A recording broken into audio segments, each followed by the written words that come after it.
ଆଜ୍ଞା ଗାଁ ଅଭିଯାନ ଅଶ୍ରୁମୋଚନ କାର୍ଯ୍ୟକ୍ରମ ଭିତରେ ପଦିଏ କଥାଟା 1980 ମୁଁ ଯେବେ ଆନ୍ଦପୁର ଛାଡ଼ି ଆସିଲି ଭୁବନେଶ୍ୱର ଉତ୍କଳ ସଙ୍ଗୀତ ମହାବିଦ୍ୟାଳୟରେ ପାଠ ପଢ଼ିବା ପାଇଁ। ଏଠି ଆସି ପହଞ୍ଚିଲା ପରେ ଅନେକ ସାଙ୍ଗ ତିଆରି ହେଇଗଲେ।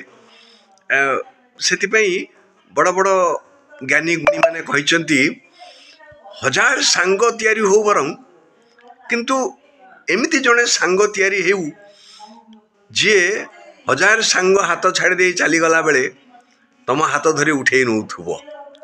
ସେମିତିଆ ଜଣେ ସାଙ୍ଗ ମଧ୍ୟ ଥିଲା ମୋର, ଅଛି ଏବେ ବି। ସେ କିଏ ତ ଆପଣମାନେ ଜାଣିସାରିଥିବେ, ତଥାପି ମୁଁ କହିଦେଉଛି ତା ନାଁ ଦୀପୁ।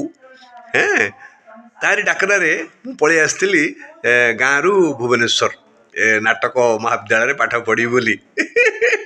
ଆଜି ପର୍ଯ୍ୟନ୍ତ ଅନେକ ସାଙ୍ଗ ତ ଅଛନ୍ତି, ତା ସାଙ୍ଗଟା କିନ୍ତୁ ନିଆରା ସାଙ୍ଗ।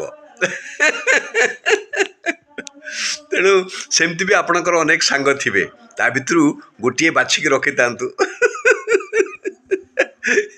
ତାଙ୍କୁ ମୋ କଥା କହିବେ। ରହୁଛି ଆଜ୍ଞା, ନମସ୍କାର।